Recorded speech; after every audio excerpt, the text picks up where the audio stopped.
What's up guys? I'm gonna show you how to make my signature chocolate coffee coconut cakes. I'm gonna call it the Choco Coco Cafe cake right now. Choco Coco Coffee, yeah. Choco Cafe Coconut. Choco. Ready? Here we go. You'll need 300 grams of dark chocolate. I use about 62%. 300 grams is 1 3/4 cups. 250 grams of butter. That's 2 sticks of butter or 1 cup of butter. 120 grams or half a cup of sugar. 1 teaspoon of coffee. A pinch of salt. Half a teaspoon of vanilla sugar. 6 eggs. 1 tablespoon of flour. And if you want to go gluten-free, you can use coconut flour or almond flour. 120 grams or half a cup of coconut flakes. 250 ml or 1 cup of heavy whipping cream. 1 tablespoon of powdered sugar. And again, half a teaspoon of vanilla sugar. For your tools, you'll need a baking mold. I use a circular one, but you could use a rectangular one if you want.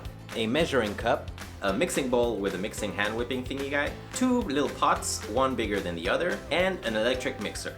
Ready? Here we go. Turn your oven on to 150 degrees Celsius or 330 degrees Fahrenheit. I did that in my head. Butter the inside of your cake mold. Make sure you get all the corners. Then put a little bit of water in your small pot, put it on the stove, turn it on. Put your bigger pot on top of the small pot. We're about to do what's called a bain-marie, which means a Mary bath in French. In your big pot, put in your chocolate. Put in your butter, cut it in pieces so it'll melt faster, and stir. Let it melt completely, add your sugar, stir. Add a pinch of salt.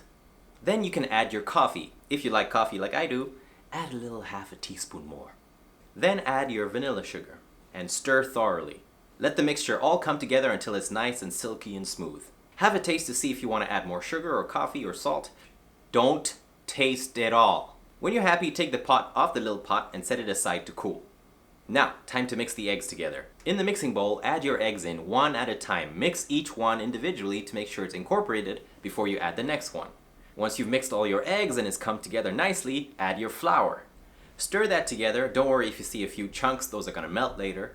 Add in your coconut and stir the whole mixture thoroughly until it becomes a nice little thick yellow stuff. Now comes the fun part.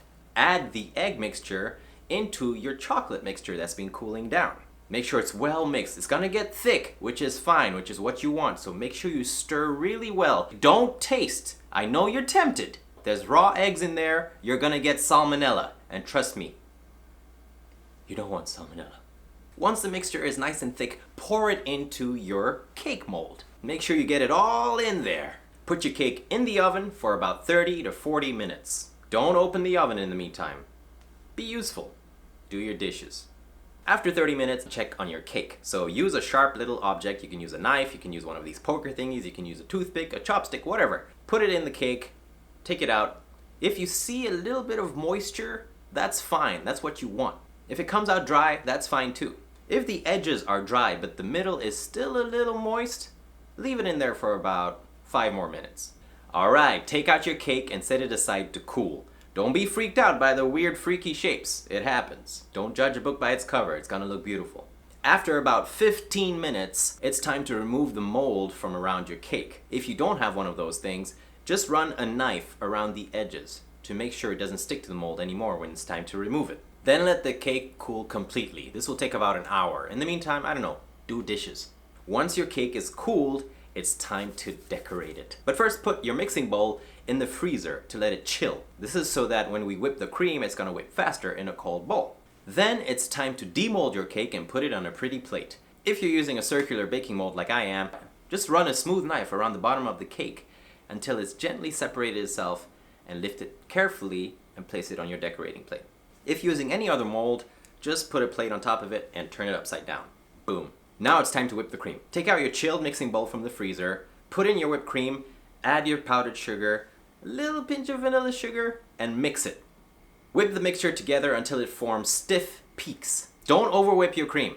It'll turn to butter. Trust me, I've been there before. Once you're happy with the consistency, it's time to decorate. Put that whipped cream on the cake all over it. Don't be shy, be generous, get it on there. Make it pretty. And then to make it prettier, sprinkle a few coconut flakes on the top.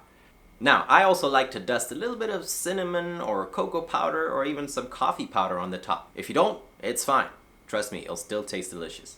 Put the cake in the fridge to chill for about 2 hours, and then it's time to enjoy.